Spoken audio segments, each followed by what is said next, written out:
সামনে আমার সামনে যাওয়ার আরেক ক্যামেরা বাজে গেছে।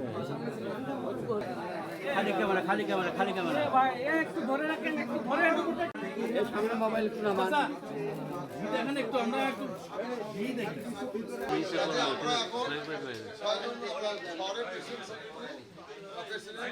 বিএনপির ভারপ্রাপ্ত চেয়ারম্যান জনাব তারেক রহমানের আজকে বগুড়া সদর থেকে আমরা তার মনোনয়নপত্র তুলেছি। ইতিমধ্যেই বিএনপি থেকে বগুড়া সদর ৬ আসন থেকে তিনি নির্বাচন করার সদয় সম্মতি জ্ঞাপন করেছেন। সেই জন্য আমরা বগুড়াবাসী অত্যন্ত আনন্দিত, গর্বিত।